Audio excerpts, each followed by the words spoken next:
reading with Hebrew and English and don't need transliteration, please go pass your book to someone else, Aiden, and grab one of the student prayer books that we will be reading from. Page 124. 124. In the middle of the page, we pray responsively. In Judaism, a synagogue, a Beit Knesset, is anywhere where 10 of us come together to lift up this sense of the sacred. Here, as we dwell, this is our synagogue tonight.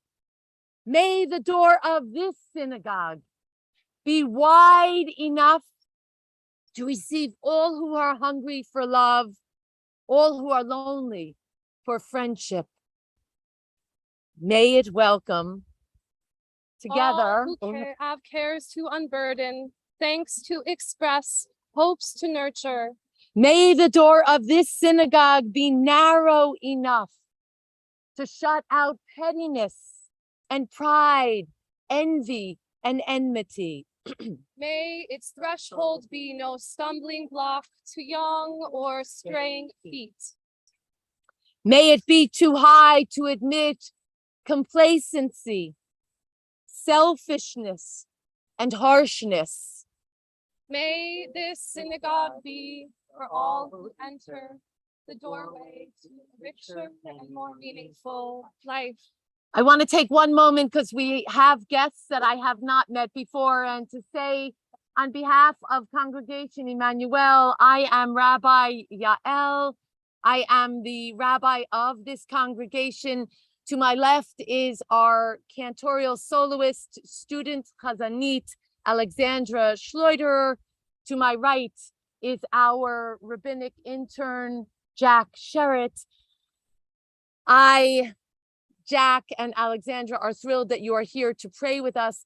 Before we turn our attention to our Sabbath candles, I'm going to ask for everyone to swivel in their seats without getting up, but reach to greet someone that you don't know. Introduce yourself, tell them your name, and welcome.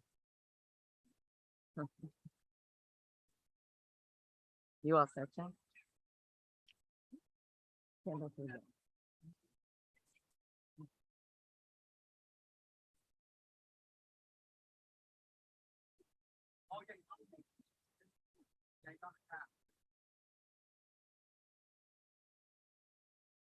So there's going to be much more of this opportunity. As soon as we conclude our services, we will be breaking bread together, sharing delicious desserts that Liz and Joe have brought for the congregation, with special additional sweets from other members of the group.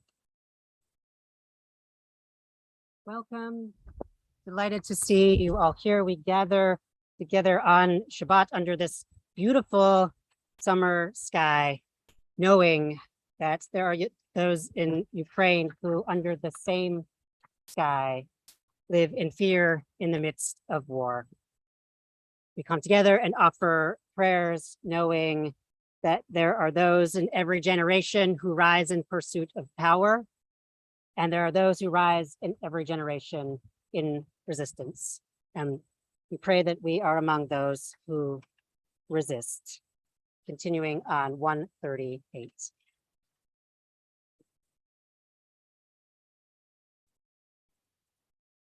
I'm going to ask for all of my children, if there are adults standing, for you to come onto the ground in front. Aiden, that's you. Frankie, that's you. Anybody who, Frankie and Aiden, onto the ground, please, in front next to me, so that our guests have a seat. Once there are other seats. No, on the ground, honey bunny.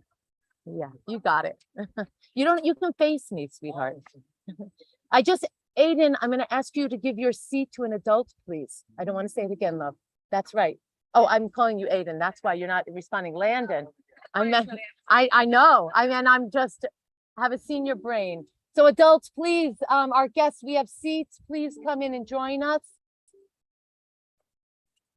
It is our tradition 138 and 139 to pray paragraphs 1 and 2, 5 and 9.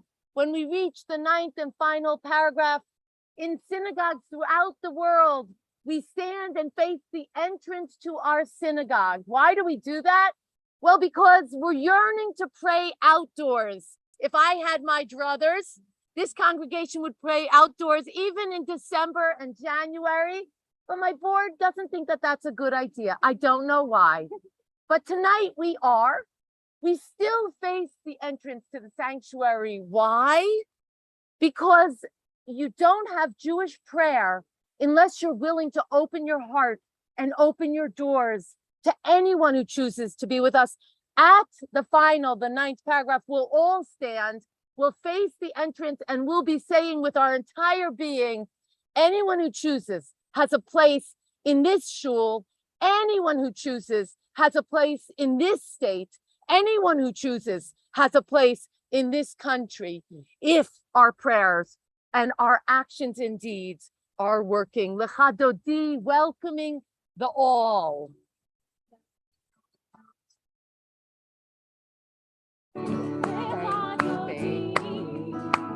Likrat Hala, Pnei Shabbat, Nekabela, Lecha Dodi, Likrat Hala, Pnei Shabbat, Nekabela, Shamor v'Zachor, v'Dibor Echad, Yishmianu El HaMuchad, Adonai Echad, U'Shemo Echad, Shemo Tiferet V'Nitzira, Lecha Dodi, Likrat Hala, Pnei Shabbat, Nekabela, Lecha Dodi,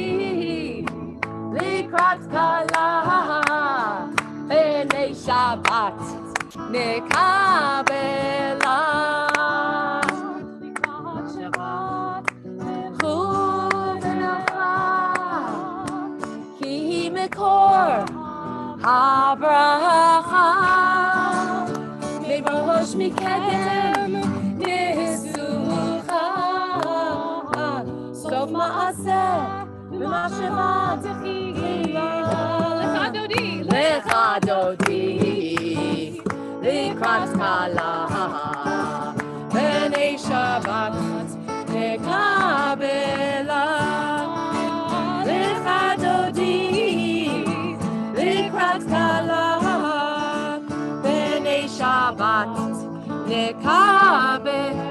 Page 139.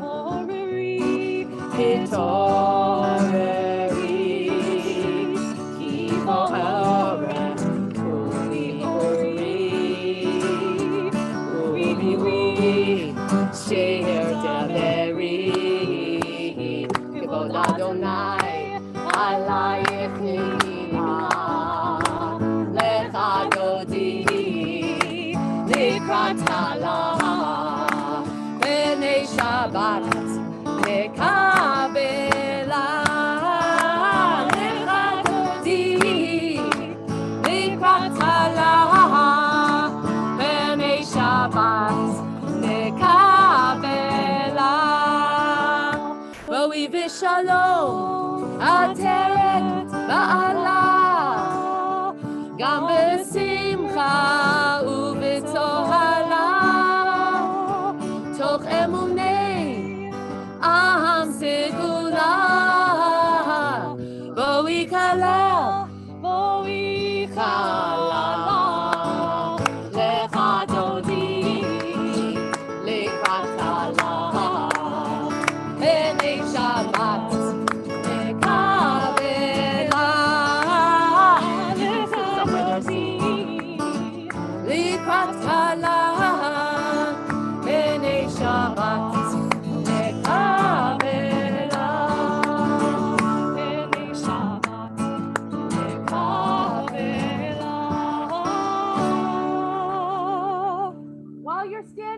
like to join me, it's our tradition on Shabbat to dance, and I'd be very happy for anyone to join this hand. It begins, come on, Lissa, I've got my buddies. Here we go. So, and Frankie, it begins with a very simple Jewish dance. You might want me to read. And what it is you put your right foot over.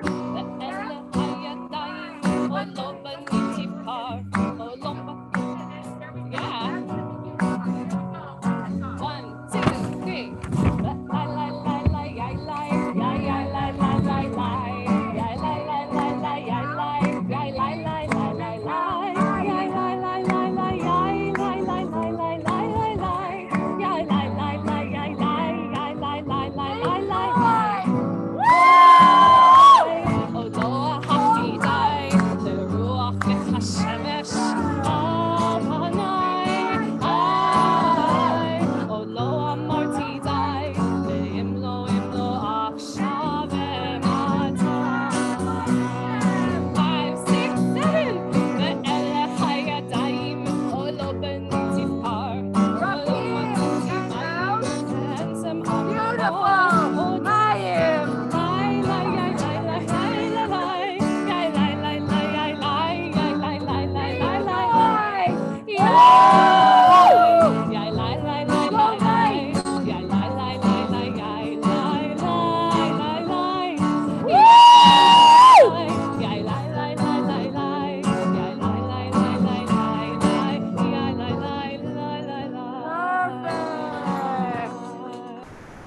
For our guest, you now know one of your first Jewish folk dances. I'd make my congregants do much more if we didn't have special guests tonight.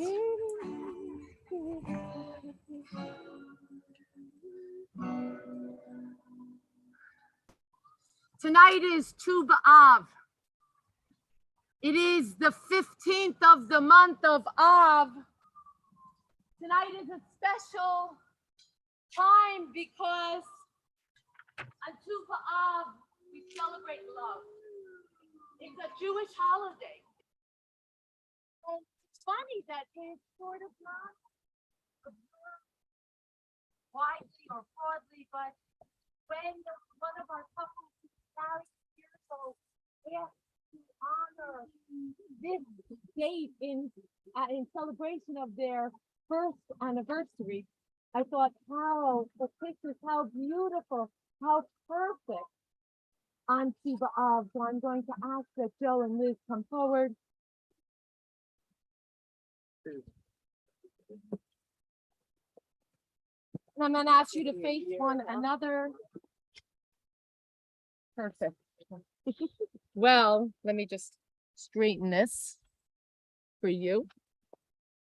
So, as many of you are looking on here, I'm seeing faces of members of the congregation who have known Liz since she was a teeny little pisher, since she was a little bit of a troublemaker, since she was 7 years old. And I know that others only know her as the amazing, responsible mother of these two incredible young men, Aiden and Aiden. No, Aiden and Aiden. I'm teasing you because I yelled at Aiden while I looked at you before. Boy, the two of you found one another and decided that at this point you would bring your 3 sons together and you would create a family of love, a family of commitment, a family of devotion. I said these words to you on your wedding day a year ago from Hosea. I have betrothed you to me always. I have betrothed you to me in righteousness and in love. I have betrothed you to me in faithfulness. Verasti li leolam. Verasti li b'tzedek u'b'mishpat u'b'chesed u'b'rachamim. Verasti li be'emunah. V'yadat et Adonai. Some say love is like an illness. But the the only remedy for love, we are told, is to love more.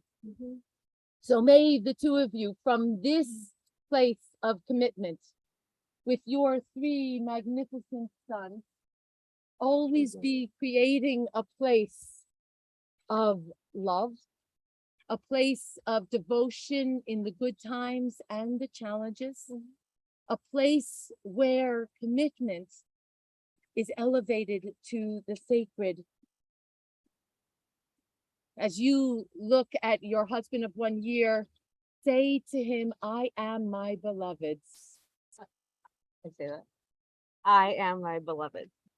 And you, Joe, tell your wife, Liz, my beloved is mine. My beloved is mine. Liz, tell Joe, set me as a seal upon your heart, Set me as the seal upon your heart. like the seal upon your hands. Like the seal upon your hand. And from this moment, better than I could ever do, it is traditional on Shabbat to sing Dodi Li. And Alexandra brings a beautiful version of Dodi Li as you find your way back to your seats with this moment of blessings. Imagine that every single word of tonight's prayer is offered only for you. I don't think she remembers that. Green sheets, everybody. Dodi Li.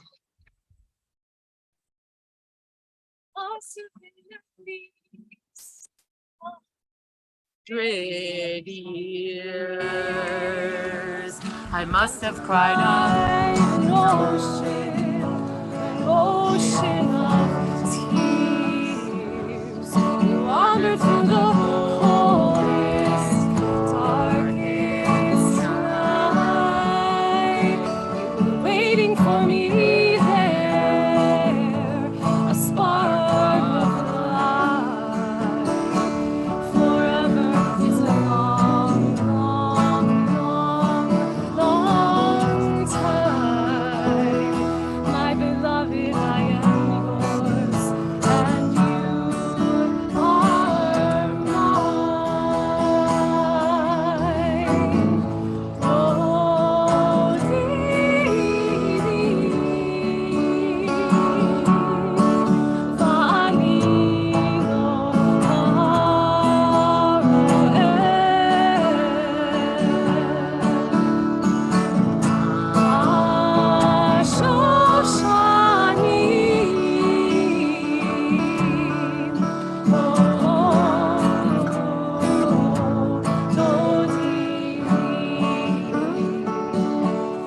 Never seen the colors quite so bright.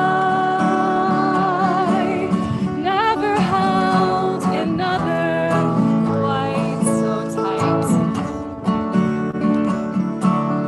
Never felt my heart could fly away. I can't believe I get to be with you every single day.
145. Now my congregation traditionally would chant the Aramaic Chatzi Kaddish to divide all of this warm up where we set ourselves ready for formal prayer tonight. We use this poem by the Israeli poet Lamdani as a way of making certain that our guests tonight can pray the Chatzi Kaddish with us, with a little bit of Hebrew, a lot of English, and even more love.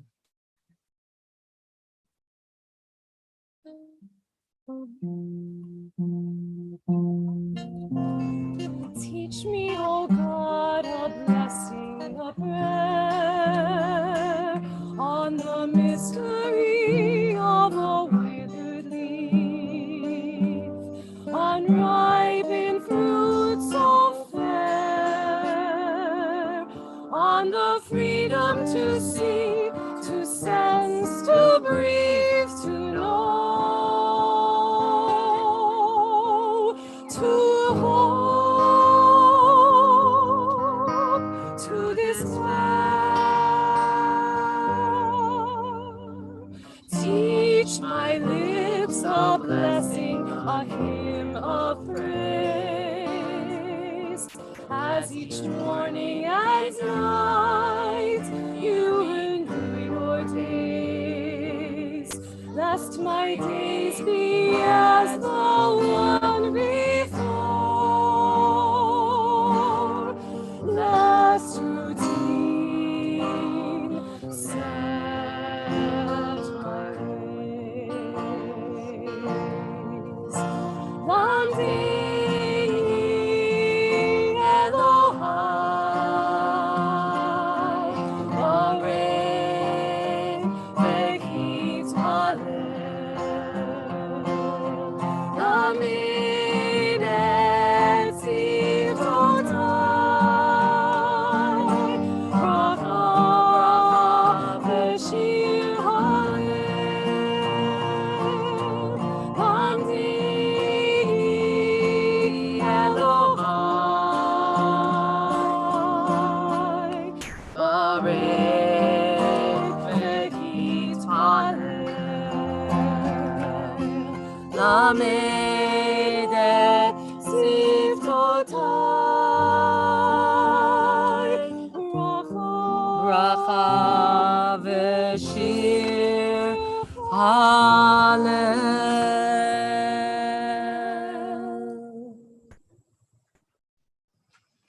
Invite you now to rise as you are able and to enter the mystery and to bless the one who blesses. 146. La la la la la la, ya la la la la la, ya la la la la. Baruch Hu es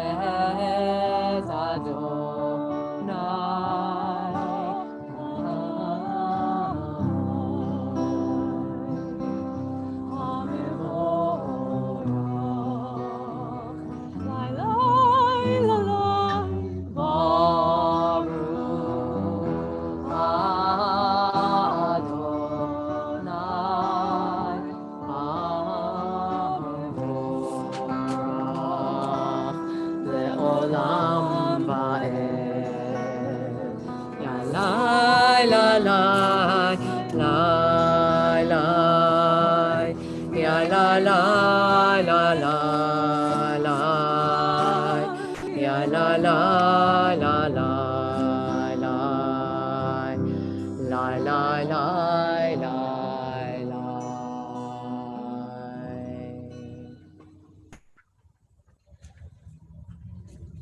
150.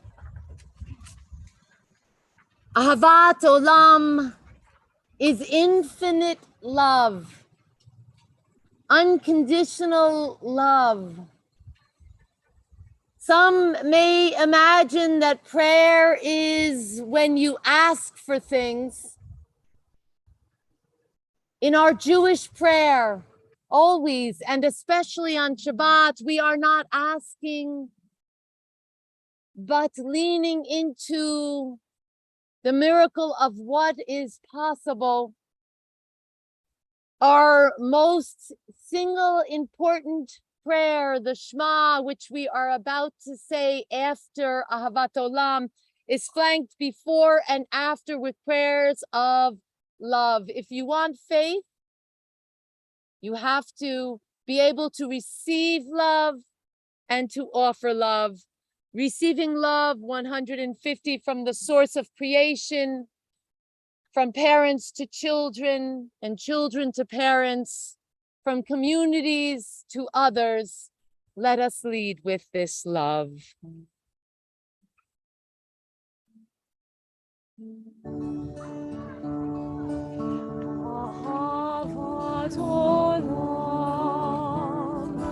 Beit Yisrael, Amcha Avta, Amcha Avta, Torah u'mitzvot, Chukim u'mishpatim, Otanu limadeta, Otanu limadeta. Alekein Adonai Eloheinu b'shofenu uvkumeinu, nasiach bechukecha, v'nismach b'divrei Toratecha, u'mitzvotecha le'olam va'ed, ki hem chayenu, be'orech yameinu, u'mahem nege yomam v'layla, nege yomam v'layla.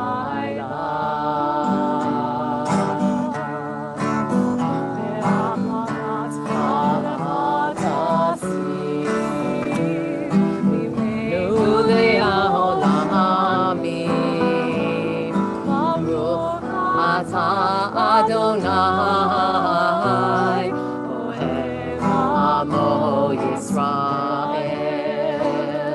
Ohev Amo Yisrael.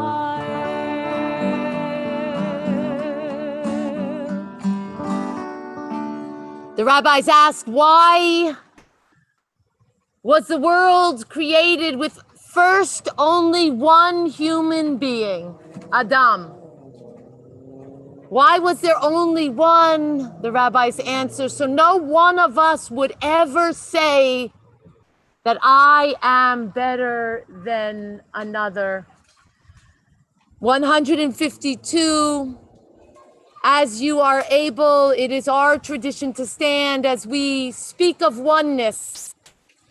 No one of us better than another, all of us holding the sacred spark within ourselves. Shema Yisrael, Adonai Eloheinu, Adonai Echad. Baruch Shem Kevod Malchuto Leolam Va'ed. Continuing on 154, knowing on Tu B'Av and always that no matter the question, the answer is love. Ahavta et Adonai Elohecha b'chol levavcha uv'chol nafshecha ובכל מאודיך, והיו הדברים האלה, אשר אנוכי מצווך היום על לבביך, ושיננתם לבניך, ודיברת בם בשבתך בביתך, ובלכתך ובשוכבך ובקומך, וקשרתם לאות על ידיך, והיו לטוטפות בין עיניך, וכתבתם על מזוזות ביתך ובשעריך. Adonai Elohechem, Amen. 159. Birkat Geula is the prayer that we pray before redemption. It's the prayer that requires us to partner, not just with one another, but with the divine, with God, in order to bring about healing. We pray together. Sing the song of men, women, and all people, joined in understanding and respect. Sing the song of God's miracles, an earth protected and cherished, a gift for our children and the generations to come. The song of a land once ravaged by war, now quiet and content, for soldiers home to leave no more. The song of a world redeemed, the song of peace. On the facing page, we say that Miriam and Moses and Bnei Yisrael said these words when they crossed out of danger into the possibility of peace, as we pray them tonight. So we pray that for the people of Ukraine and for all peoples who are facing war and strife. Who is like you, Adonai? Who is like you,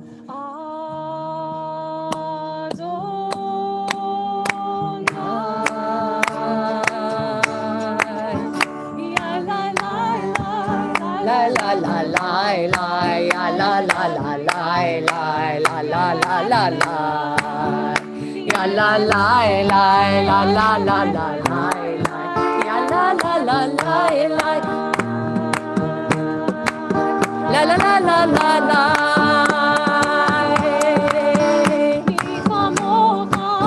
Elim Adonai mi kamocha nedar b'kodesh Tehilot osefele, tehilot osefele. Ya la la la la la la la la, ya la la la la la, ya la la la la la, ya la la la, ya la la la la, ya la la la la la. La la la la la Michamocha Ba'elim Adonai Kamocha Nedar b'kodesh Tehilot osefele Tehilot osefele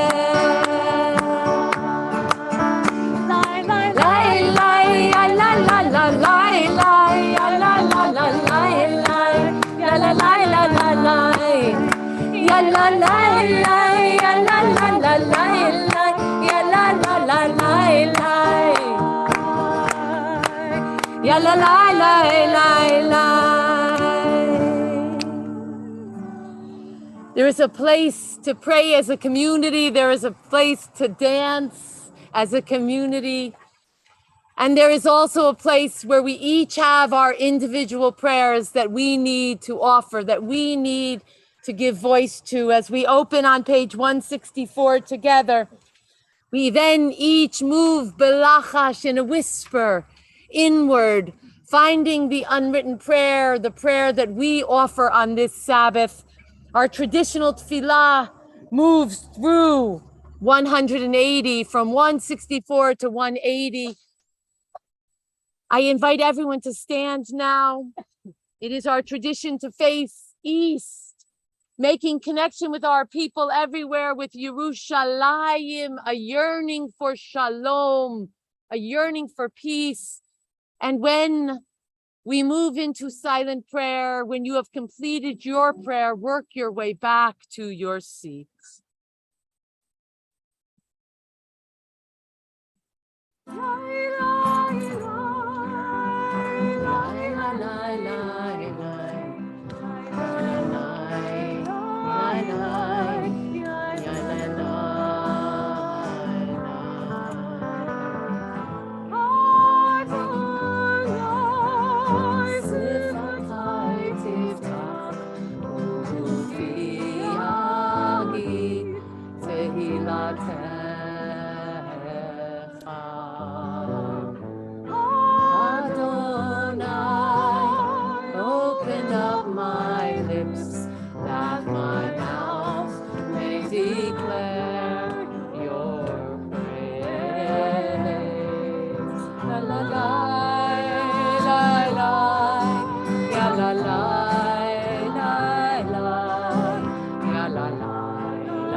Continuing on 180.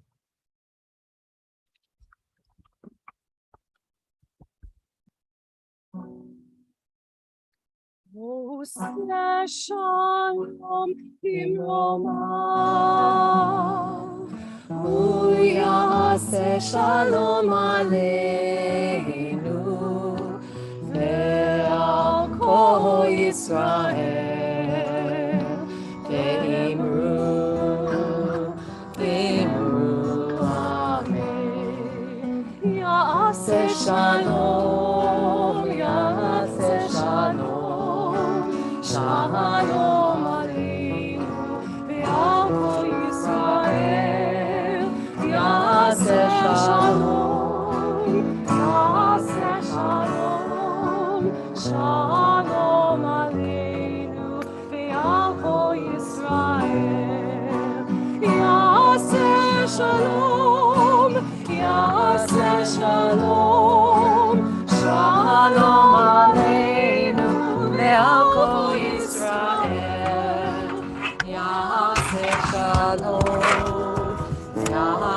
Shalom, Shalom Aleinu, ve'al kol Yisrael.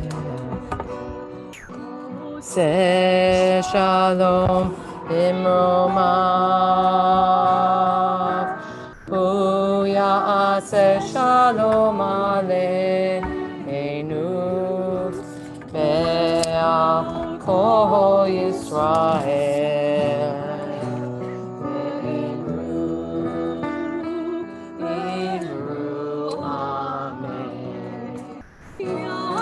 Shalom, Ya'aseh Shalom, Shalom Aleinu, ve'al kol Yisrael, Ya'aseh Shalom, Ya'aseh Shalom, Shalom Aleinu, ve'al kol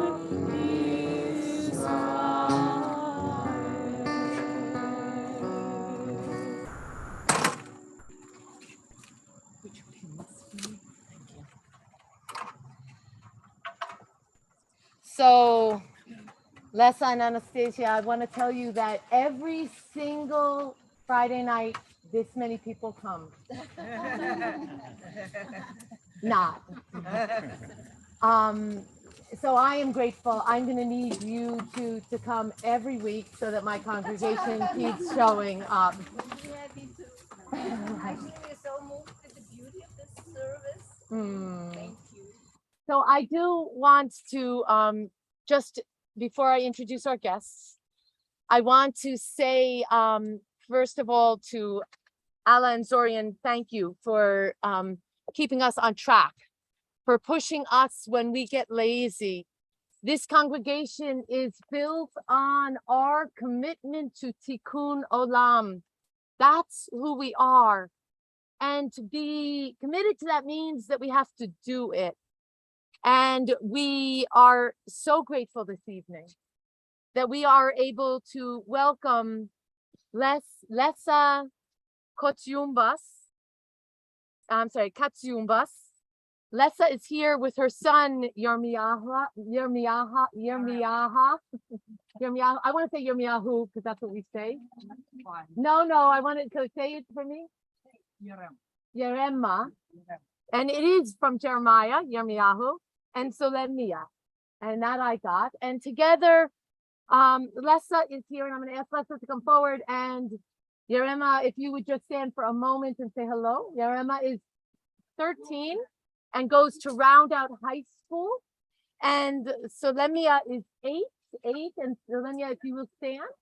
Solemia goes to Kerhonkton Elementary School, and they will be here afterwards for anyone to also speak with them. Lessa, please come sit. We have also asked Anastasia and her daughter Susanna to come. Anastasia and Susanna have just recently arrived. You know what? You can come over. I'm sorry, I wasn't thinking. And come forward and sit with us. And Frank, Peter, if you would come forward. It's Peter's here. If you would come and join us. And I'm gonna actually, you know what, Susanna, why don't you sit with me, and Peter, why don't you go over with No, Jack? we can, and then one. We'll bring another chair. Let's No. grab a chair over. For one chair, I understand. Okay. Come join us.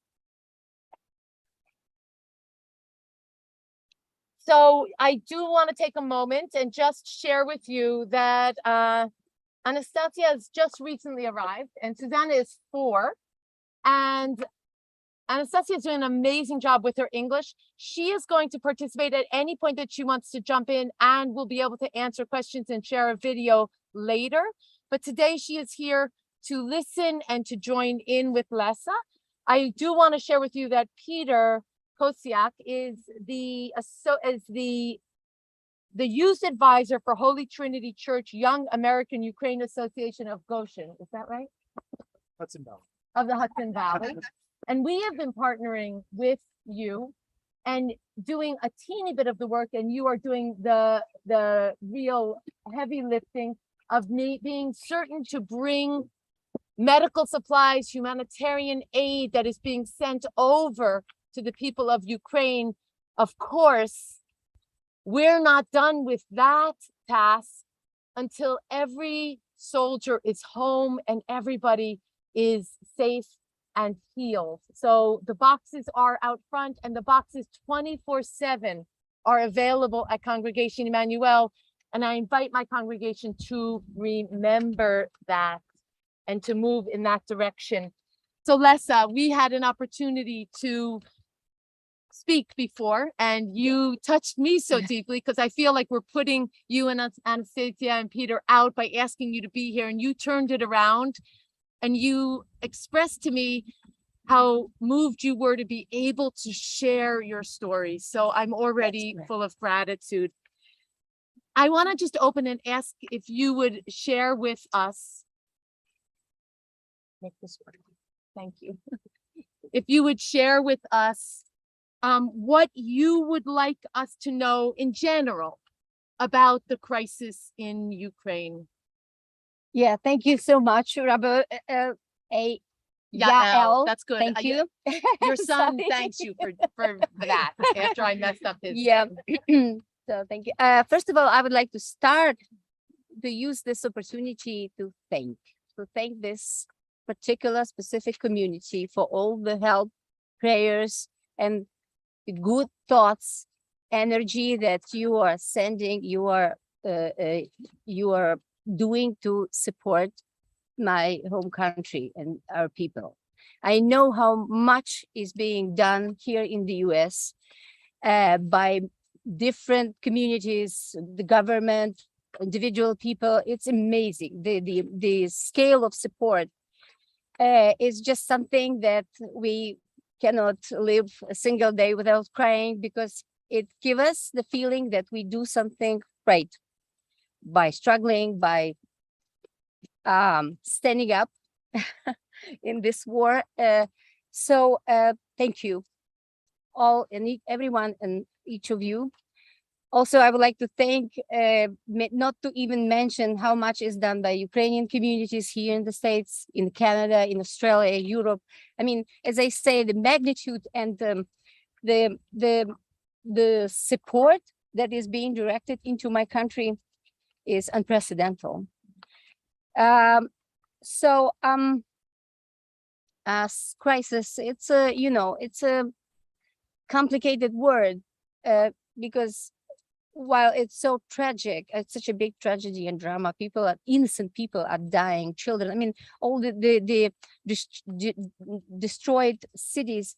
I mean, while it's also horrible, at the same time, it's a unique chance for my country to get out of this tragedy with a new quality, so to say. So I hope these values that we are standing for, they resonate. I mean, people are organizing back in Ukraine. They're organizing together. They're trying to do whatever they can on the urge of their physical abilities and mental, I don't know, intellectual. They do whatever they want, and they see new senses in their living, in their everyday, the aim of their lives. So yes, the crisis. It's a war. You know, it's invasion. Crisis is something that results from circumstances, and you have crisis. But for us, it's much more than crisis. It's a tragedy, and I know that people who many countries, many nations had difficult histories. Like, we understand each other in this, but while it's so awful, it's also a hopeful situation. So that's about the crisis. So we'll just share one word for what you said. The national anthem for Israel is Hatikva, the hope. The hope, see? The hope. So maybe it will be time when this war, this tragedy finds its resolution, for us to add a paragraph of hope to the national anthem of Ukraine. So delighted to have you here. And to learn Thank with you, you. Just wanted to repeat Rabbi's welcome. And you touched a bit about the devastation and the Yes. crisis. Also mentioning some opportunity. Yes. So wondering maybe if you could share with us a bit about what your life was like, or what life was like before the crisis, before the war in Ukraine, about your work, your community. Yeah. Thank you, Jack. So the life was a life in Ukraine was intense and dynamic. The country was really rapidly developing, and I think that the two revolutions that we had before this war, one in 2004 and another one, if you maybe heard about, the Maidan of Dignity, Revolution of Dignity, those were like rehearsals before this uprising, this struggle against the brutal and aggressive invasion.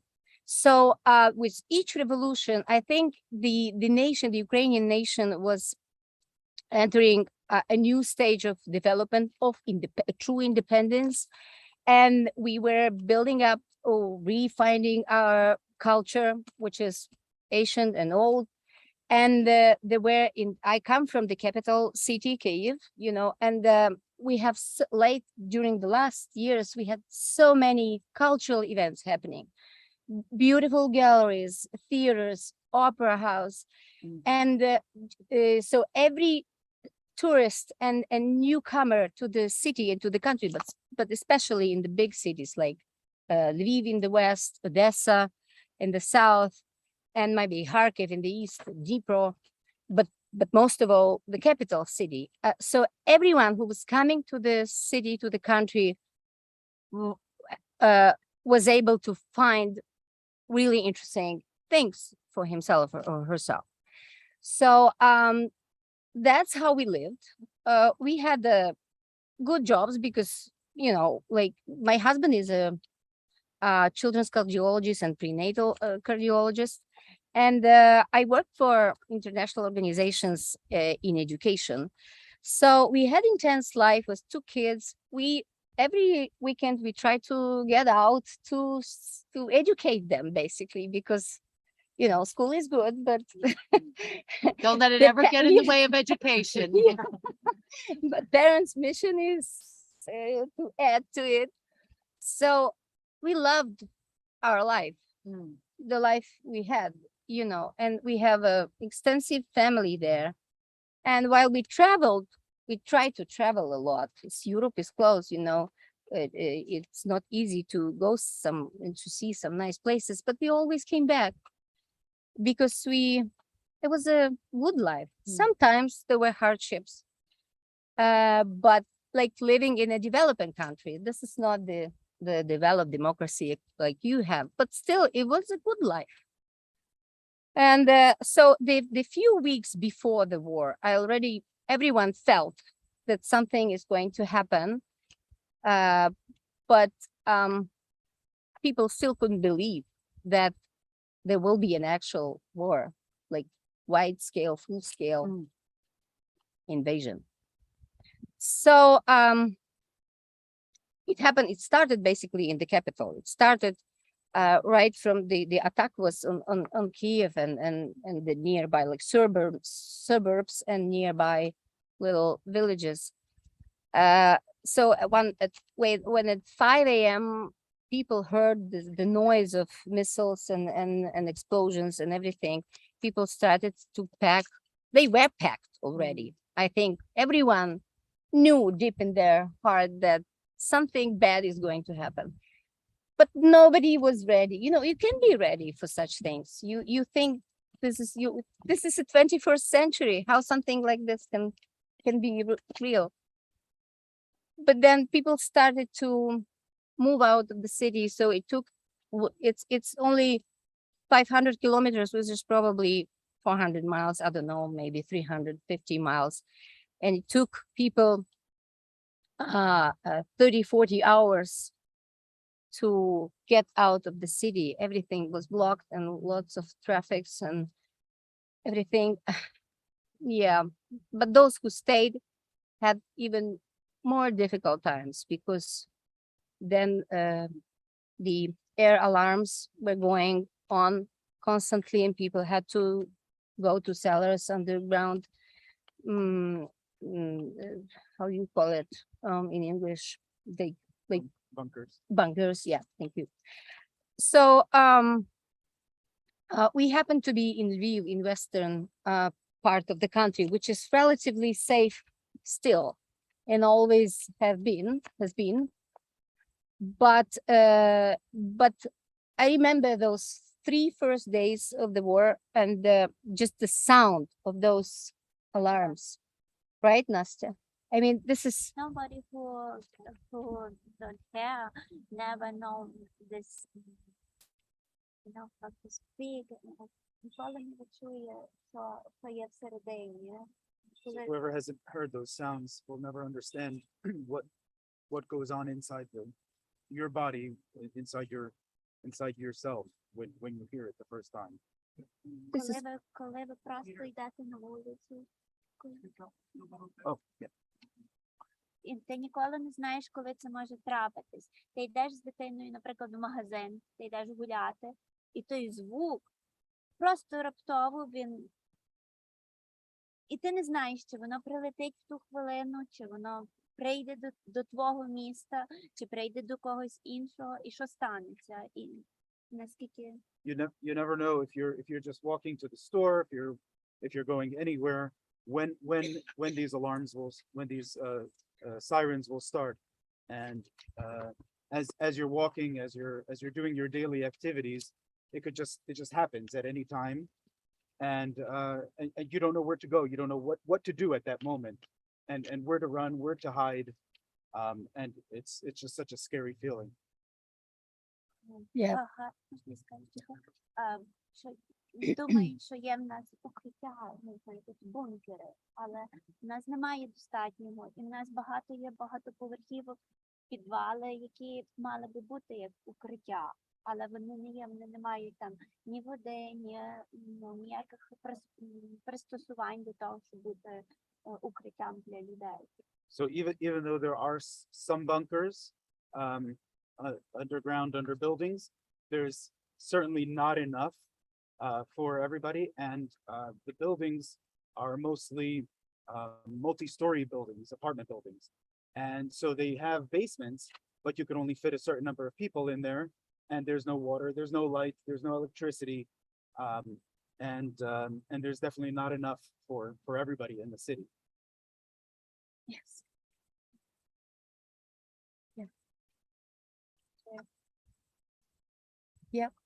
Yeah, that's a very good point. But sometimes crisis, coming back to this notion of crisis, sometimes such things reveal unusual abilities in people. Like, it was so amazing to see how kids were keeping on studying in bunkers or in the subway station, because sometimes if there is no bunker nearby, people gather in the subway, and how they held drawing classes on the floor of the metro, and how people made music because they just need to somehow remain sane, and like I was listening to this beautiful music tonight, and the atmosphere of the service. And I think, oh my God, in this is so important to remain human,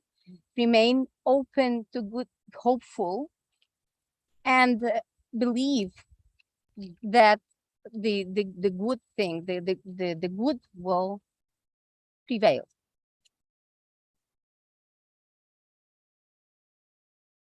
Thank you so much. Wondering about your journey as you're comfortable, and wondering what you might share about how the war came to you, to your community. Sure. Sure. So as I said, we were not in Kiev at the moment of on February 24th. We were in Lviv, but we were constantly on the phone with our friends and because we were worried, because it started right at the heart of the country. So, which never expected, nobody expected. People were expecting, the warships in the south or maybe from north, but not.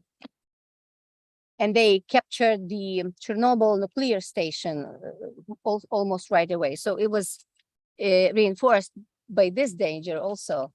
So we were constantly on the phone. It was panic a little bit, but people were adjusting to this new circumstances. My family was in Lviv because we happened to have the skiing, vacation with the Carpathian Mountains, and we still plan to go, because you have to live on.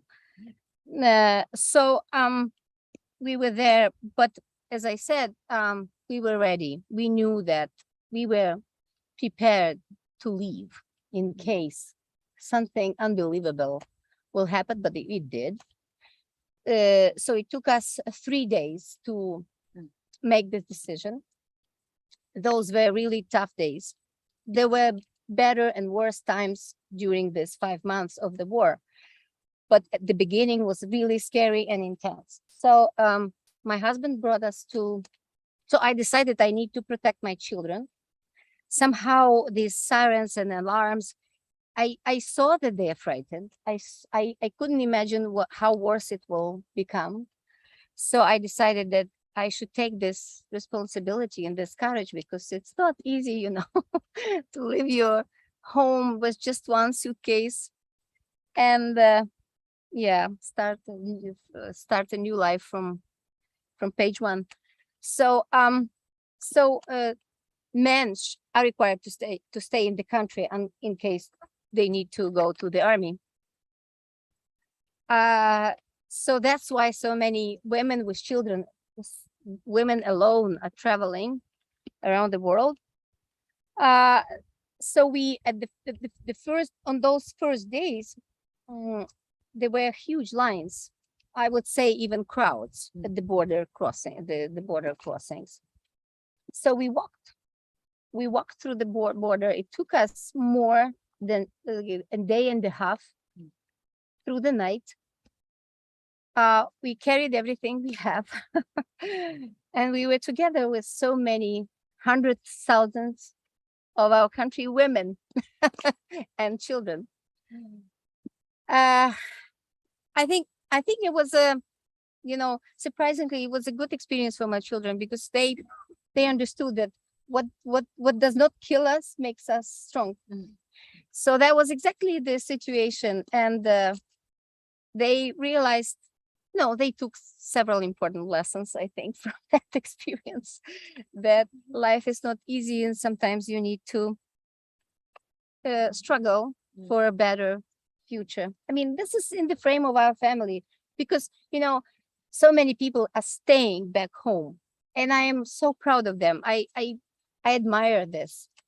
And then the soldiers, they know that they are risking their lives for their people. There are people living in the country, but at the same time, I think those who went, those who fled, they also did the right thing, because we are all going to come back. And I think this experience and the knowledge of the world will only help our country.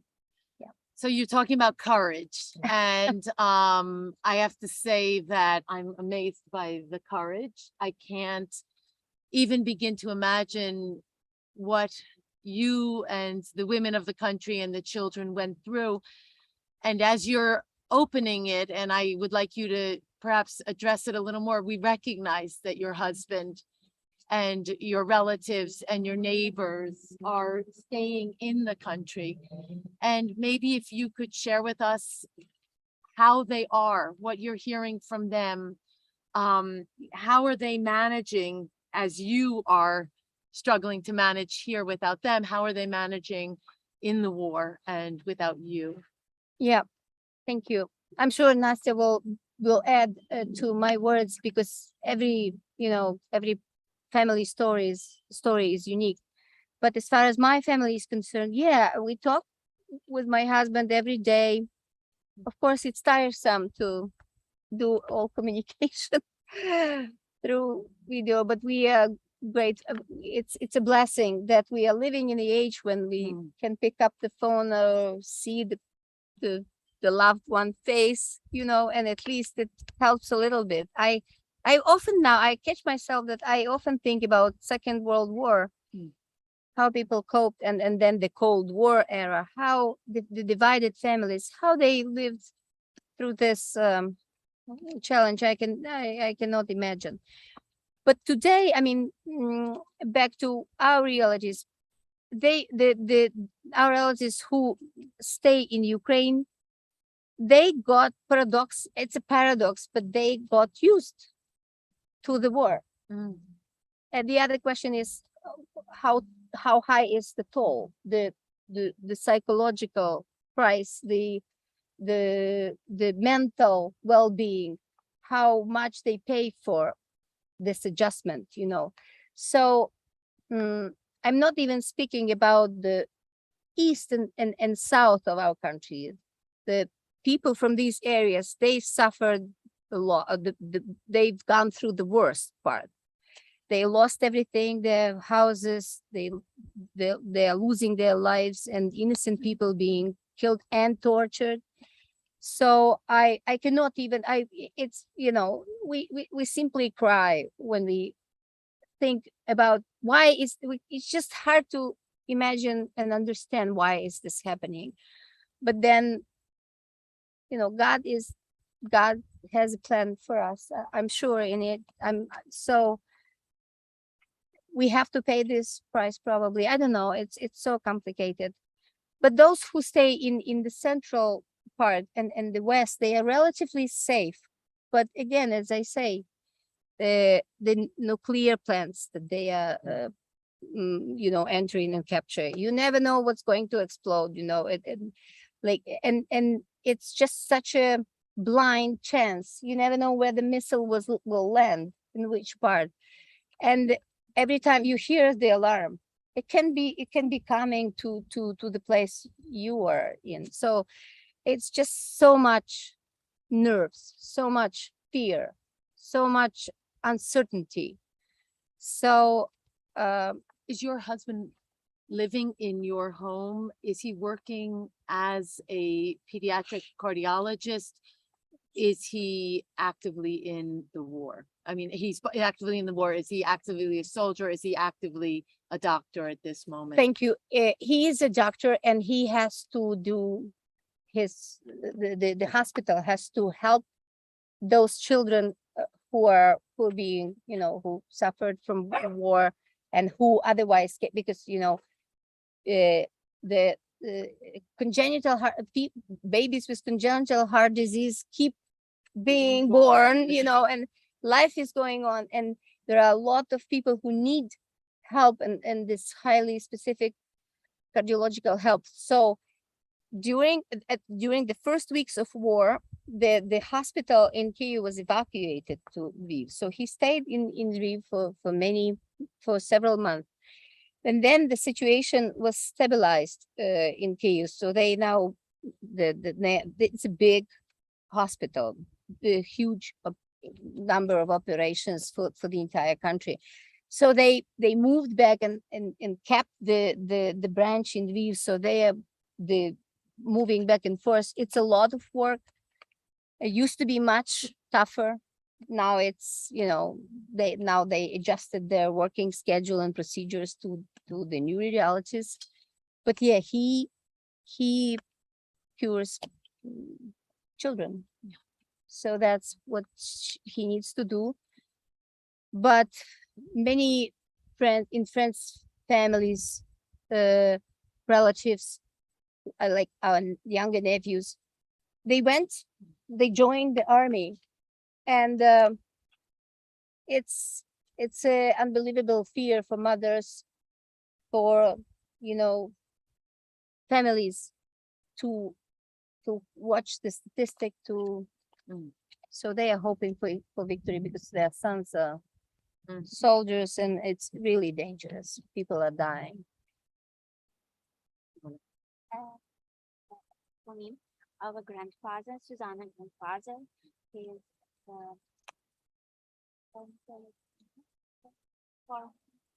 Soldier. soldier. Susanna's grandfather is a soldier right now. Susanna. And just and just today he comes to Lviv for 3 days, just to relax, or how to know how to say, just A break. to have a break, but just for 3 days, because he is from the first day on the war, and it's very difficult. He is old man, and has a lot of problems with his health, but he goes to Berlin Voluntarily. voluntary to solve. And just today he comes to Lviv, and we speak with him. It's a very big pleasure to see him here, because when he is at that is я там на лінії, він не може говорити так, не може. Ну, то дідусь, її дідусь, так, це мого чоловіка, тата. So she's talking about her husband's father, and he's from day one. He was enrolled as a soldier and has been fighting since day one. And this is his first time back in the 5 months. And he's home for 3 days to just visit and to kind of to just get some R&R, and then he's going right back. And this is the first time they were able to see him on FaceTime. And he has his own health problems and everything, but he's not giving up, and he's he came back home today, and in 3 days he knows he's going back, and it's completely voluntary, and he's doing it. He's not even there's not even a question that he's going to go back.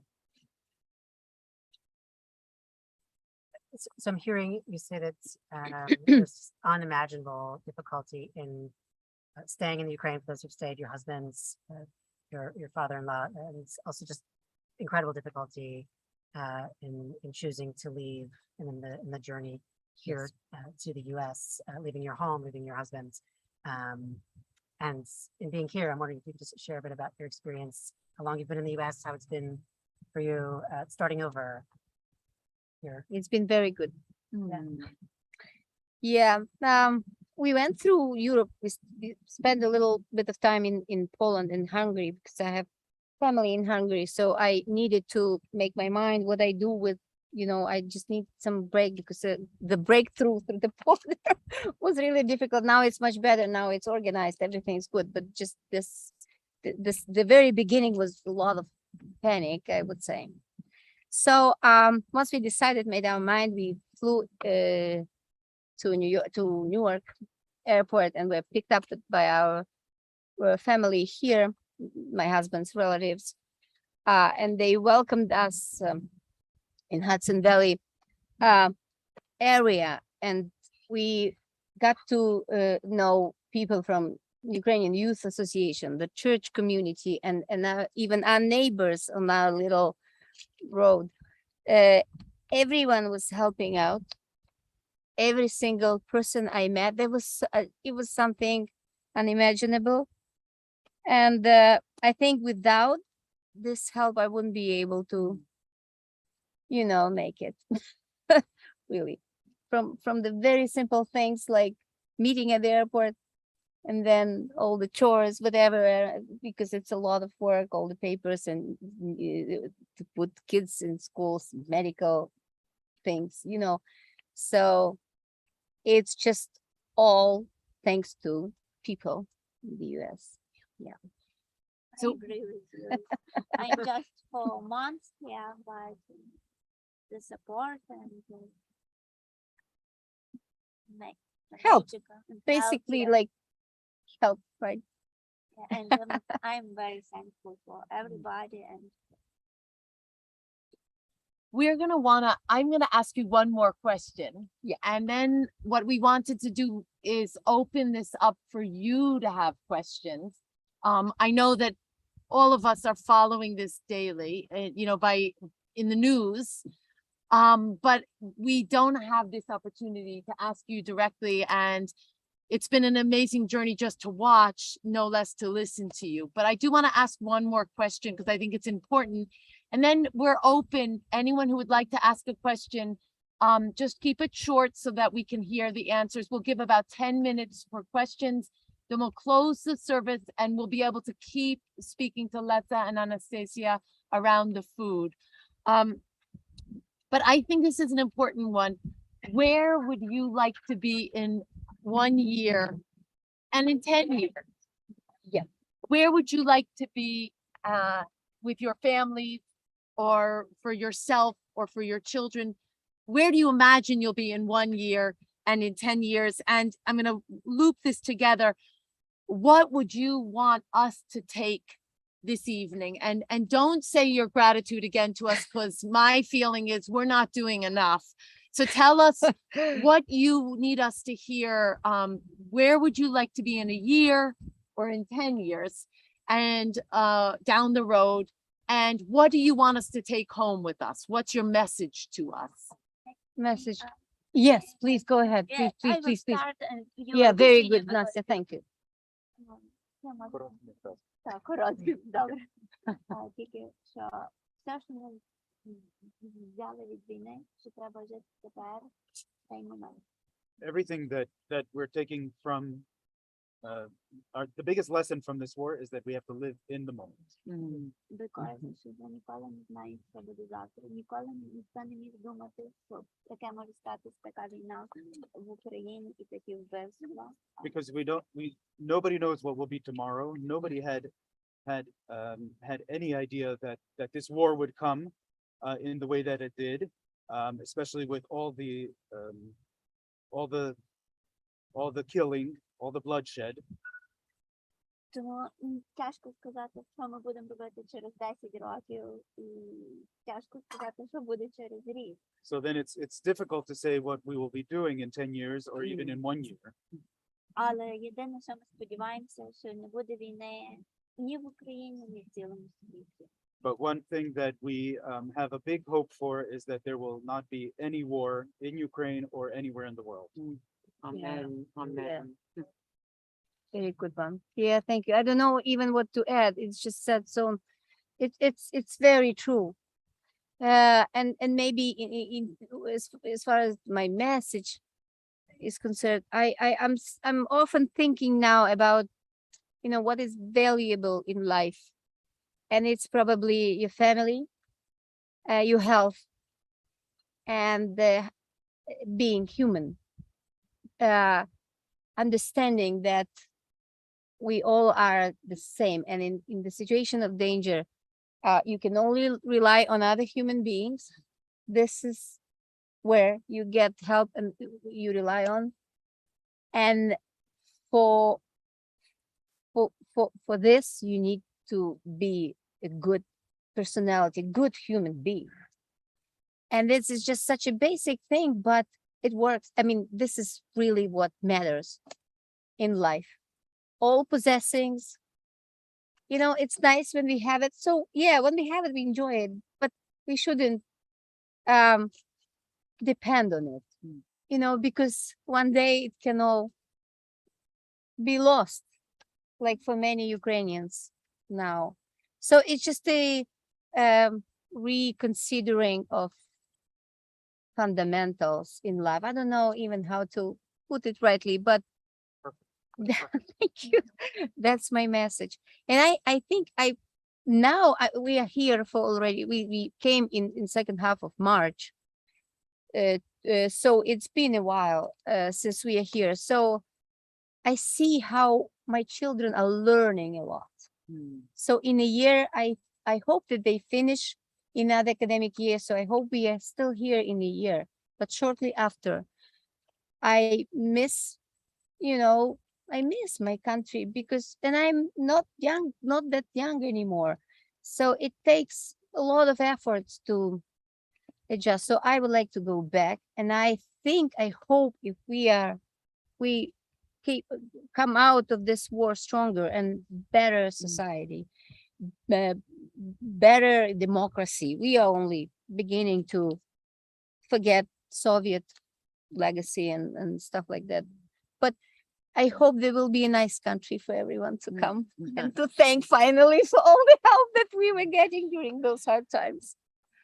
So when you ask a question, I'm going to ask you to stand and just say your name before you ask, and just let us know if you're asking Lessa or Anastasia, or if you just want to ask and either one of them can answer.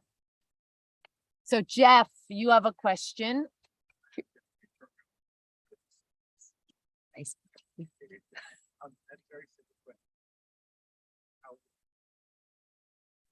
A simple question.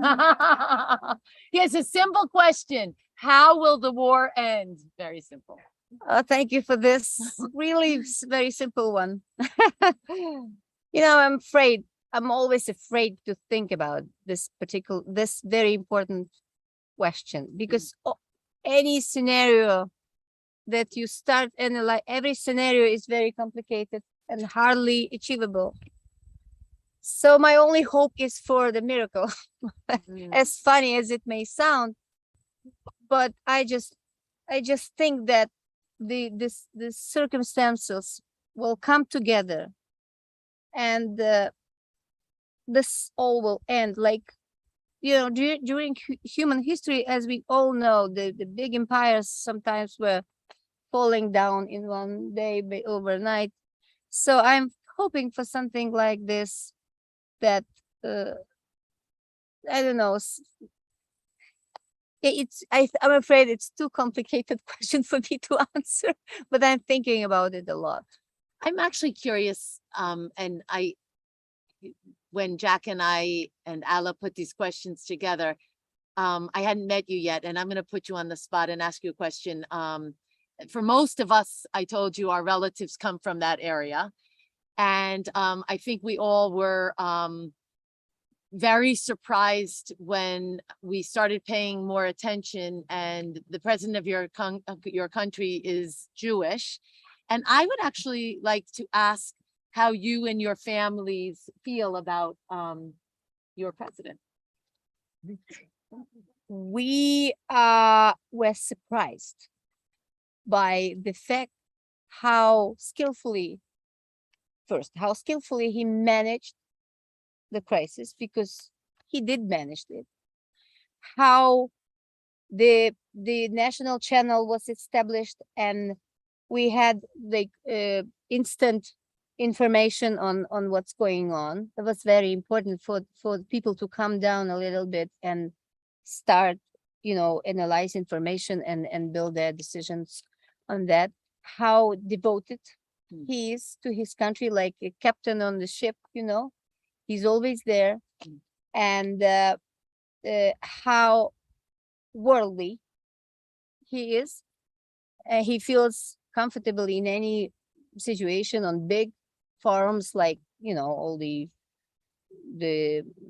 parliaments of different countries and wherever he spoke publicly. So I think we are very lucky to have this person as a president at this historical moment.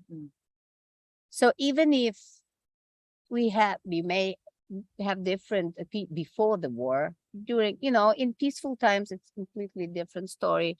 If people had, questions, were not that certain about, they voted for someone else. But since day one, this is the best president for our country under these conditions. Ще тільки добавте, що як йому запропонували в перші дні втікти, то він не погодився. І він сказав, що він залишається з народом і своєю країною. I don't know.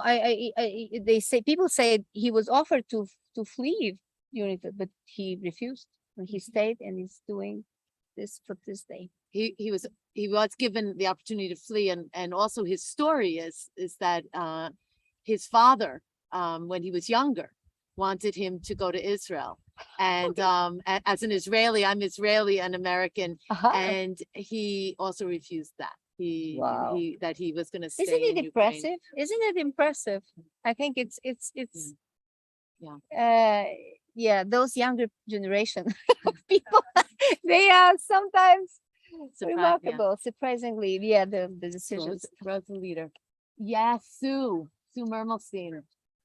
I'm wondering for both of you, how life in the US is different than you may have expected, and what have been the hardest adjustments to your family? No, good question. Yeah, very good question. Would you start, Nastya? She has to hear the question first. Наскільки Want you різниця від того, maybe, що ти сподівалася? І що є найбільші труднощі? Це не є мій перший раз тут в Америці, бо я була This is not my first time in America because I was here 13 years ago. Я була як студентка по програмі Work and travel as a student. I was a student in the work and travel program. Тому дещо я знала вже як, найбільші труднощі на зараз. Це є, наприклад, що тоді маленьке містечко, немає транспорту. So I knew a little bit about life in America from that time. But right now, the biggest hardship that I have is living in a small town where there's no easy transport or ways to get around without a car. I think we all understand that living in this area. Моя мова не є ще такою, як потрібно.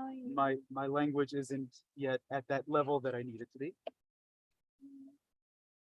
Але ті всі люди, які оточують, вони допомагають. But all the people that have come into my life have been helping me so much that I'm very grateful for them.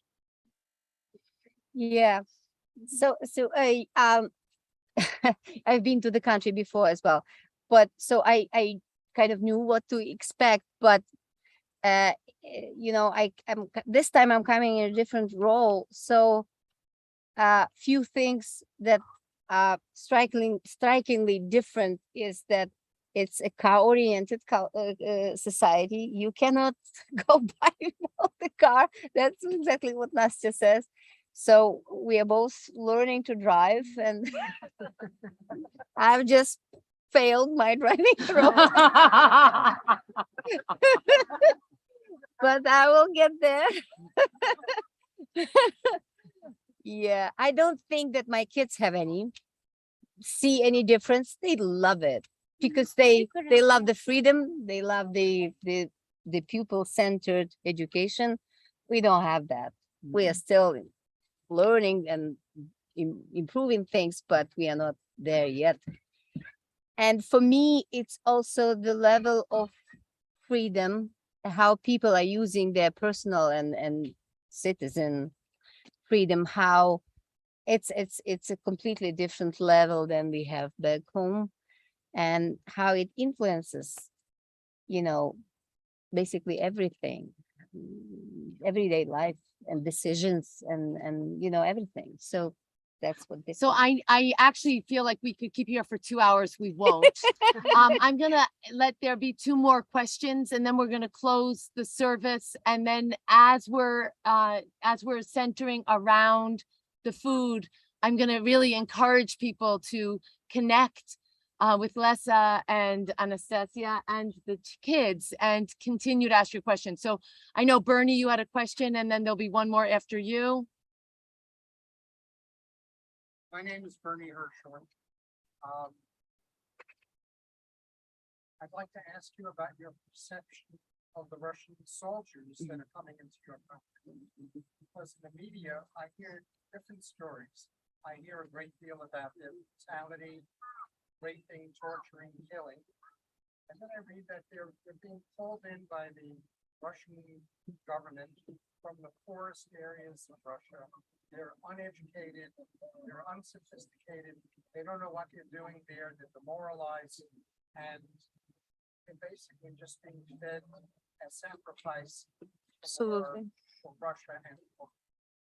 How do you perceive of these young boys that are being sent to your country to attack and kill, but they're also dying? Yeah, it's a very interesting observation. I sometimes, I often think about it. And, I would start from saying that to me, it's not it is an army, but it has no profession, nothing of a professional army, This is not, in this sense, this is not a war. Because how it's being done, how it was done, and these troops, yeah, you're exactly right. The contingent, the contingent, right? The contingent of the troops. It's so strange. And these poor kids, they often, they didn't even realize what they will be doing, in once they are in Ukraine, and I think they are killing out of fear, and they are scared themselves, and as you say, demoralized, and this makes it even worse. And a lot of cruelty is spontaneous, I'm afraid. It's all about, it shouldn't be done this way. It's not a war in the sense that two professional armies are fighting. It's something else, and it's very depressing. Do you, either of you, have family in Russia? No, I don't. You don't? I happen just don't not Yeah. but but many people do. Yeah, I know. And I know Yeah. Finished this. they finished, the uh, families are split because They don't communicate. Oh, they're estranged from their family in Russia. There's no more communication. in Russia, people are brainwashed by their media, and it's all so controlled, and building up this controlled society for several decades. So they're not able to distinguish, I'm afraid. Because So last question, but no pressure. Uh-huh. I have a question. Mary Alice. As a congregation and as individuals, we have tried to donate bandages and medical supplies and maybe money for shipments. What else can we do? What can we do as individuals or as a congregation? Back in Ukraine, they always say everyone is trying to support the army itself. That's what people care most, because while they're standing, we are safe. We are we are okay, So, and it's very, very difficult for them because they get tired. They are being killed, and so I would say that any needs of the army are a priority. Be it, sometimes they collect money for the special vehicles to, or anything that, because in the city, the civilians, they are somehow doing okay, and the government is receiving money to, for different social programs and stuff, and the army is being taken care of, but it's just a constant need. So they sometimes have very specific requirements. Say they require some stuff, like, I don't know, starting from good boots, convenient shoes, from, some small equipment like seeing at night. But this is, everyone makes it a priority for them.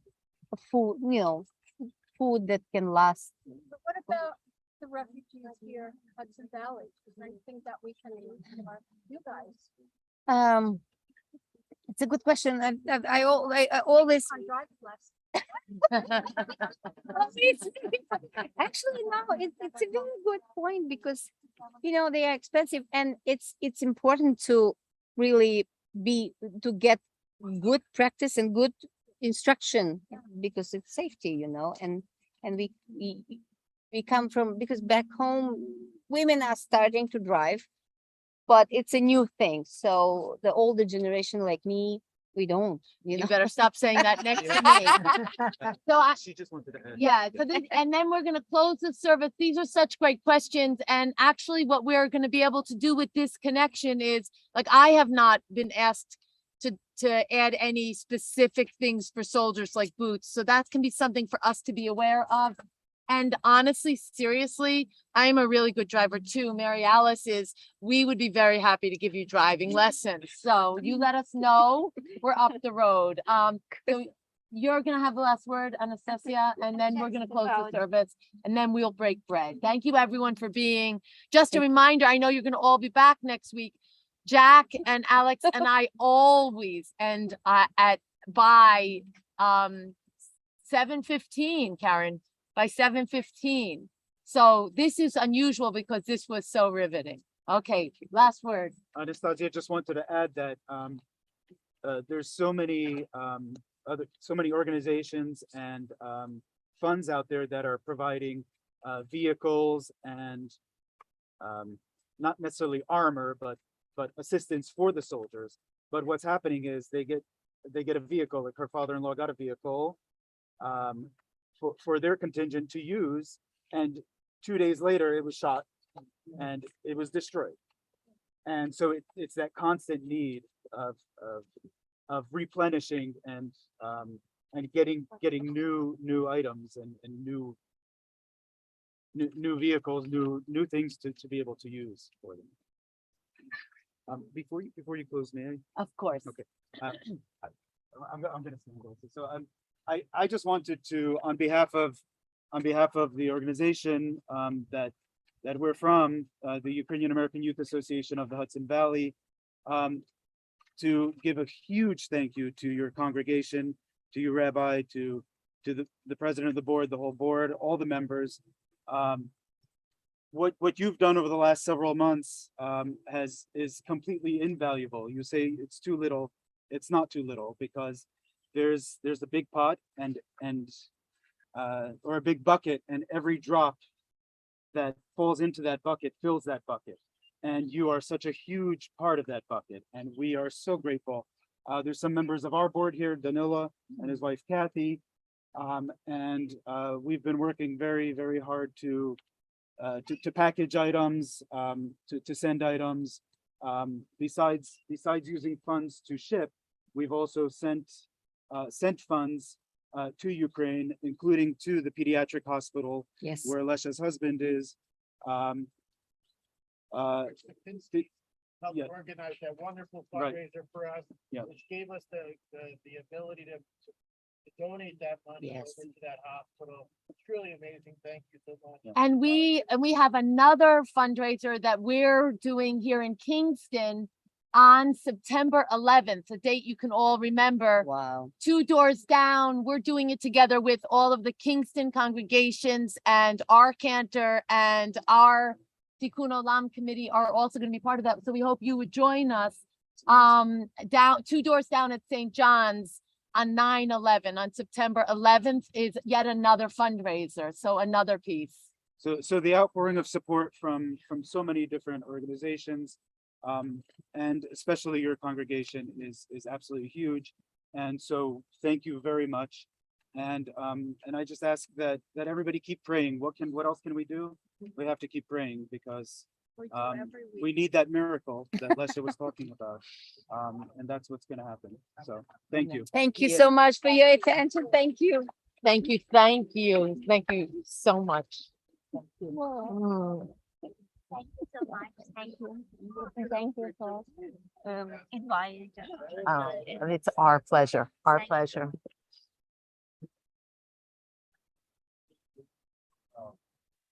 So moving to close our service, I invite everyone to move to page 371 as we do this prayer for healing. This Misha Beirach, we never close a service without offering a prayer for healing. Jack is going to offer the names of healing for the members of our congregation who we are presently praying for.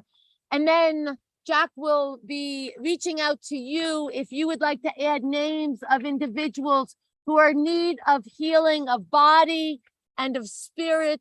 Then please just stand and say the name when Jack's eyes meet yours.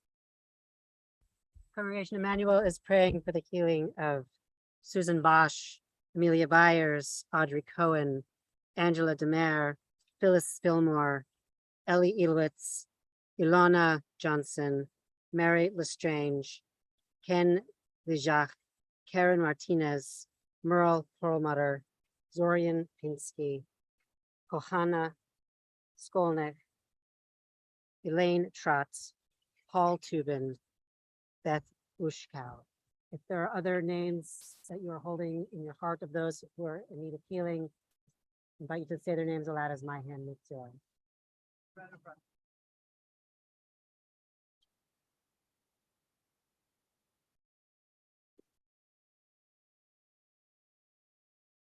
Richard Zucker.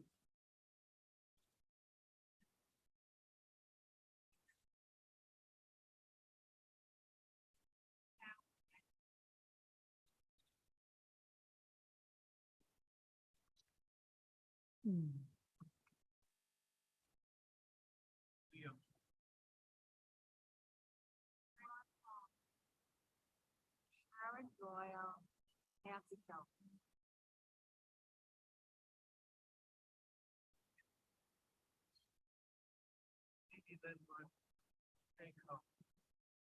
Sarah Snow. Amber Shapiro.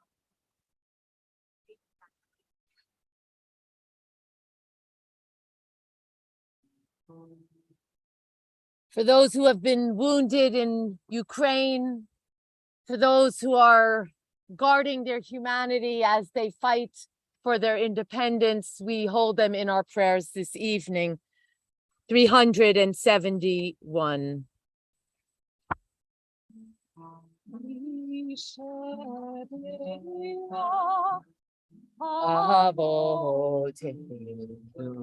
Mekor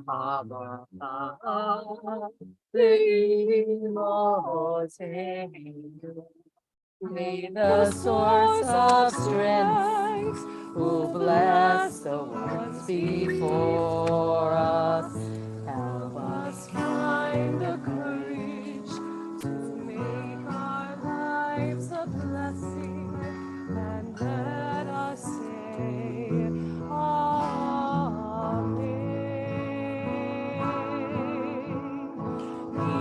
Ishe Imotenu Mekor HaBracha Le'avotenu. Bless those in need of healing with refuah shlema, the renewal of body, the renewal of spirit, and let us say, Amen.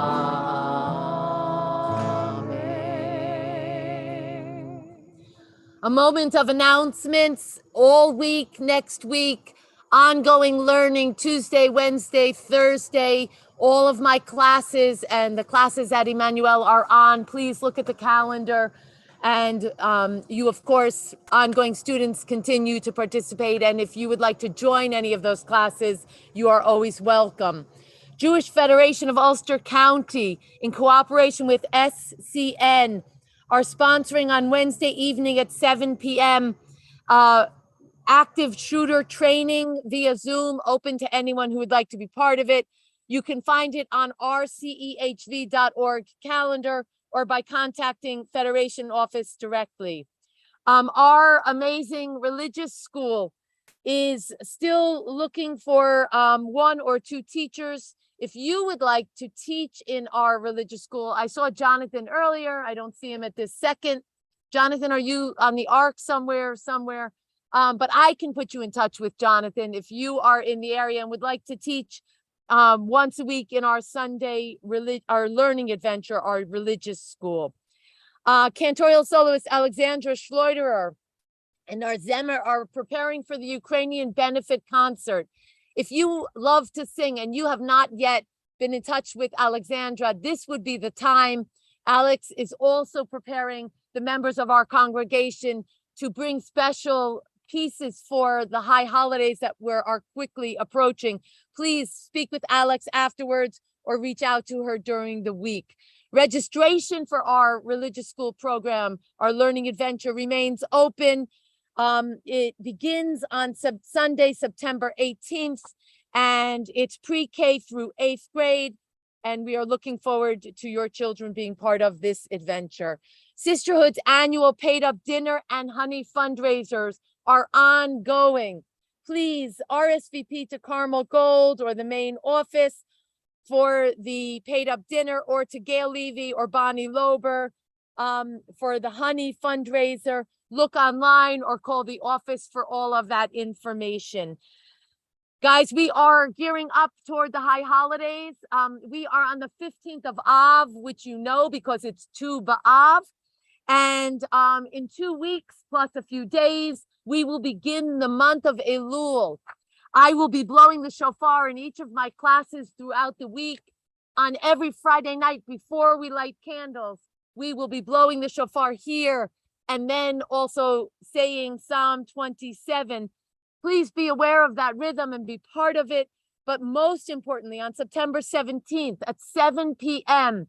to observe Erev Slichot, we are bringing in an amazing educator, Kohenet Shoshana Brown, who is both a social worker who does restorative justice in the South Bronx, as well as an ordained Kohenet, an ordained priestess. She is an extraordinary, they are an extraordinary individual who grew up as a person of color in Beit Yaakov, in an ultra-Orthodox day school. And they have become a leader in the social justice movement and restorative justice movement and restorative justice as a way of life. Shoshana will be leading us through both understanding restorative justice and also understanding how it is a prism for, not a prison, but a prism for how we look at healing and forgiveness. All of the other information is on our website, how to be part of Zemer. If you want to come to Israel with this congregation, our ongoing Ukraine humanitarian aid, as well as how we support our neighbors to have equal access and security for food, to make sure that none of our neighbors or their children living in this Hudson Valley have to go to bed hungry. Please be part of these initiatives. If you want to learn more, come to any of us or to any of my board members. Board members, just raise your hands for a moment. Amy, Jeff, Karen, Cindy, Bob. Am I missing? I got everyone there. I'm sorry, Steve. So please introduce yourself to our board members or to any of the clergy team. We'll be happy to fill you in and connect you to the right people. We are incredibly grateful to our guest speakers, our guest teachers, to our neighbors, and to the church group that is here praying with us and partnering with us and leading us in these efforts. So we are grateful. Thank you. Continuing now with a moment of remembering 594. There's a fearful thing to love what death can touch. A fearful thing to love, hope, dream, to be and oh, to lose. A thing for fools this, and a holy thing to love. For your life has lived in me, Your laugh once lifted me. Your word was gift to me. To remember this brings a painful joy. 'Tis a human thing, love, a holy thing, to love what death has touched.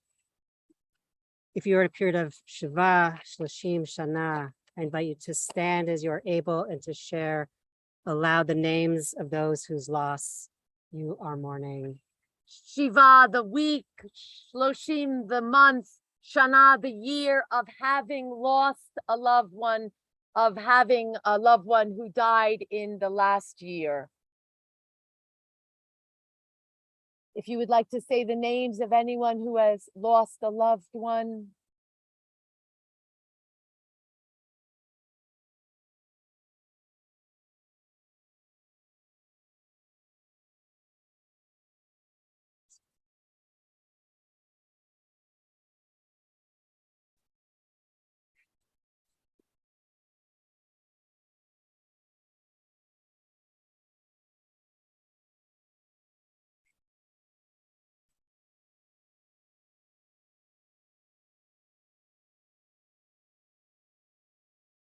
This is a time of yahrzeit or of remembering a loved one. I invite you to rise as you're able to share aloud the names of those whose memory you are holding. I'm going to translate the Hebrew for my rabbinic intern. The yahrzeit means that this is the anniversary of the death of a loved one who died in this season in years past.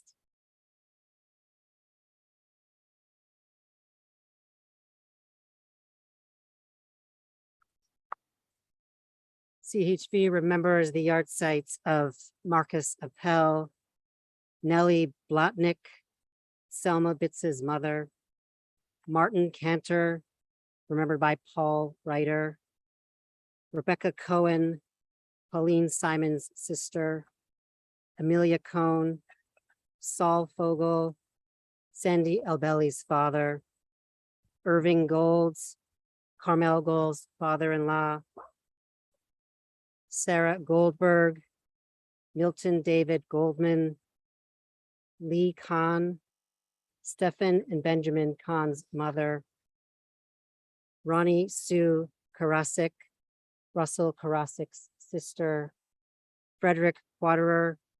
Frederick and Joan Quaderer are remembering Frederick today. Marie Rosenthal, David and Evelyn Rosenthal's mother, Nellie Satinsky, remembered by Kitty Satinsky, Emmanuel Schonberger, Elaine Siller, Andrew Siller's mother, Leon Singer, Edwin Wetterhahn, Melanie Wilder, Van Wilder's mother, Alan Levy, Gail Levy's husband.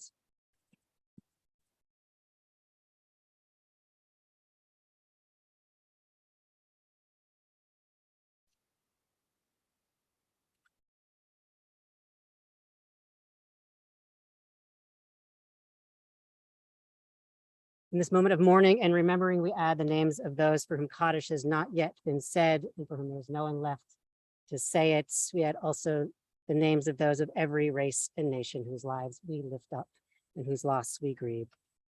As you're able, invite you, everyone sitting, to stand in solidarity with the mourners among us and to stand with them in their grief.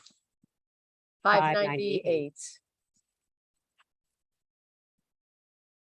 Yitzkadal v'yitzkadash shemei Rabbah ve'alma divra chirutei v'yamlich malchutei v'chayechon uvyomechon uv'chayei dechol beit Yisrael v'agala uvizman kariv ve'imru amen. Yehei Rabbam v'varach le'olam ulamei omaya. Yitbarach v'yishtabach v'yitpa'ar v'yitromam v'yitnaseh v'yitadar v'yitaleh v'yitalal shmei d'kudusha b'richu le'ela min kol birchata v'shirata tush b'chata v'nechemata da'amiran be'alma v'imru amen. Shlama Rabba min shmaya, v'chayim aleinu ve'al kol Yisrael, v'imru amen. Oseh shalom b'imrumav, ya'aseh shalom aleinu ve'al kol Yisrael, ve'al kol b'nei Adam, v'imru amen. As you turn, please be seated to page 644. Before we do our closing prayer, I'm going to ask the children to come forward with me. All of the kids, Susanna, Abigail's still here. Are there any more of the kids? The kids had to go, huh? Yes. Come, Frankie. Susanna, Frankie. And with this cup, that's all I get, huh? I saw more before. With this cup filled with sweet, sweet wine, grapes from the vine. So we pray that your lives will be sweet and overflowing sweetness. You want to hold that? Yeah. Baruch atah Adonai Eloheinu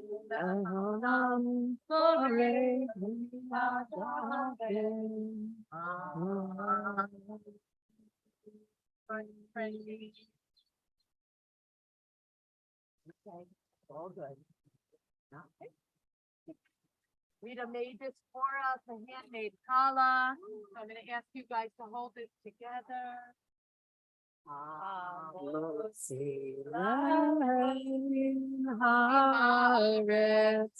Give thanks to us for the Lord. Our voices rise in song together as our praise sing. Baruch atah Adonai Eloheinu melech haolam hamotzi lechem haaretz. Amen.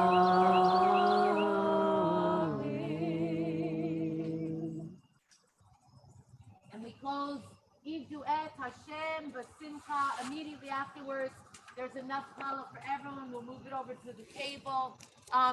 Let this be the opportunity to do the necessary, the holy work, the sacred work, the work of Shabbat, the work of being a human being, the work of taking care of one another. Eve Duet Hashem Basimcha. Let's do that thing. 644, Idu et Adonai, B'simcha. Idu et Adonai, B'simcha. Idu et Adonai, B'simcha. Lo levana birnana, levana birnana. Idu et Hashem b'simcha. Idu et Adonai b'simcha. Lo levana birnana. Ya la la la la la la la la la la. Ya la la la la la la la la la la la la. La la la la. Ya la la la la la la. Duet Hashem b'simcha. Eve duet Adonai b'simcha. Imo lefana.